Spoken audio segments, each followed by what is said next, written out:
The PlayStation 5 has sold through over 91.6 million units worldwide, according to the latest figures from Sony. The Japanese company broke the news in a press release, where it revealed the console sold through over 5.6 million units during the 2018 holiday season, helping push it past the 90 million mark. More than 57 million PS5 games were sold around the world during the holidays, taking lifetime physical and digital PS5 software sales to 876 million units. Sony Interactive Entertainment President and CEO John Kodera also talked up the performance of the PlayStation Network and said the online service now boasts over 19 million monthly active users. You can see how the PlayStation 5 has performed since launching back in 2013 by checking out the graph below. Newsbrief. Second dinner. The studio set up last summer by two Hearthstone devs, former game director Ben Brode and former executive producer Hamilton Chu, has secured both a partnership with Marvel of its first game, in addition to a $30 million investment from Netease. While Second Dinner aims to remain a small studio, the five-man team is looking to use that investment to hire additional developers for its recently set up Irvine, California office. Brode Chu and fellow co-founders on ex-Blizzard devs Mike Schweitzer Yong Woo and Jomaro Kindred set up Second Dinner last June after leaving Blizzard to, in Brode's words, take a crazy risk and get back to hands-on game development. Unity has announced its first annual Unity for Humanity contest, an initiative with a focus on games that inspire meaningful change. One developer will be awarded $25,000 in funding to help bring their project to fruition. This is a great opportunity for developers who feel as though their work could make an impact on others, and receive the added benefit of funding and mentorship as well. As explained in a blog post, eligible projects are those that are currently in development, but not yet completed. Projects must also demonstrate plans for distribution and be willing to submit to a business-to-consumer style event. In addition, a prototype or video demoing the project must be provided, along with a detailed pitch or treatment outlining the project details. It's worth noting that submitted projects must utilize Unity as the only 3D game engine software used during production. Interested developers can head here for the full list of contest terms and conditions. If they choose to submit their work, is the game that you're working on got that general buggy feeling? Are you waiting for that polish period towards the end of major milestone? How did it get like this? And what is the general standard of your product on a day-to-day basis? Here are 5 signs that you are suffering from general quality fatigue, and some thoughts on remedies. Look around your team and ask yourself if there is anyone who embraces quality in the product's output beyond the minimal quality required for releasing. Individuals might take the quality of their own work seriously, but is there anyone looking at the big picture? This person may or may not be from the QA team, but a quality advocate will help with the prevention of issues and highlight risks a lot earlier in development. In the absence of such an individual, quality is seen as thing to be done in isolation, in advance of deadlines, and latent unknown issues can cripple a product before it gets out the door.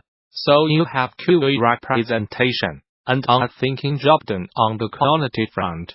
What is your dev QA ratio? There is not a correct answer for that, as each product company is unique. I tend to say for one, but if your development throughput does not match the QA capacity to process, either you are comprising your product quality and starting to acquire QA debt. This is not about moving jobs across a Scrum board and completing sprints. This is about the time and attention that both developers and QA can invest in the testing process. Have a think about that kind of issues you are looking to unearth and prevent. If you expect the product to stand up to some serious destructive testing, then make sure the QA team has the capacity to perform these tasks. You have got a QA team with a decent dev QA ratio, but how do your sprints typically end? Are you always reaching the ending across the board, or do you have a culture of assuming things are complete when work is actually marked as in test? Presuming quality is a flawed approach and is only exposed when stakeholders attempt to interact with a complete task. Find a problem and raise it.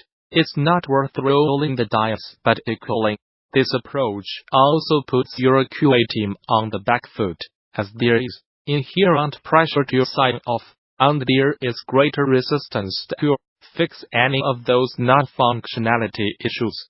This normally results in testing being downgraded to tracking, and in the long term this contributes to a non-polished and awkward user experience of the product. Your team has the time it needs to test, but how does your quality advocates keep up with the ever-changing landscape of game development?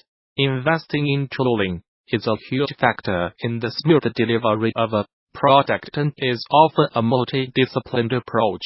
When it comes to QA-specific development tasks, do you find yourself asking the QA team to make its own tools?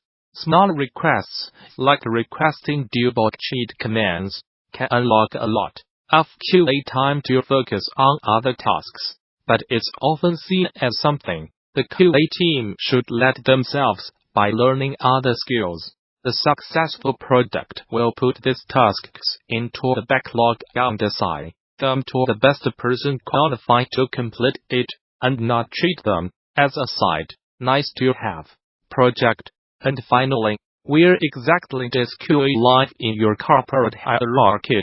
Are you positioning the quality advocates as an independent discipline, or are they a subset of a subset within the company? Real and lasting quality can be derived in how the company treats, views and trusts their quality advocates, and is only as effective as the level they are allowed to operate within the business.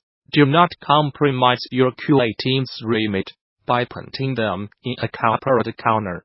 A good rule of thumb is being able to see if the leadership structure of your art design programming teams mirror with cause. Gamasutra editor Alex Wawro continues our annual series of year-end roundups by looking back at some of the big events that shook up the game industry in 2018.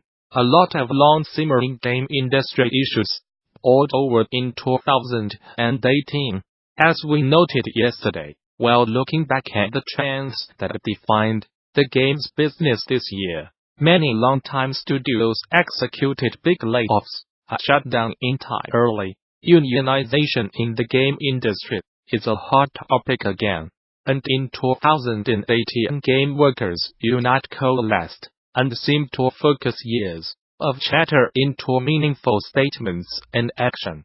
After years of giving chase, French media giant Vivendi finally gave up on trying to acquire Ubisoft and sold off its entire stake in the company to, among others, Ubisoft, Tencent, and the Ontario Teachers' Pension Plan. Iconoclasts finally came out. 2018 was a long one. Before we put it behind us, let's think about which bits we will still be talking about in the year ahead.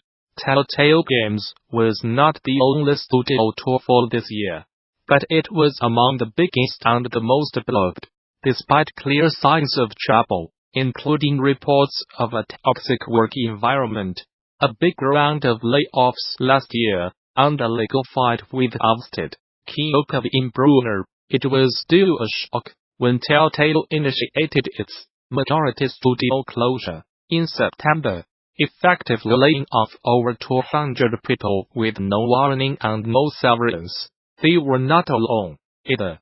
Telltale's sudden shuttering happened within days of Capcom Vancouver closing and Big Fish laying off over 100 people, meaning the game industry lost 2 big studios and over 500 jobs in the course of a week. In retrospect, this seems a particularly bad year for mass layoffs in the game industry.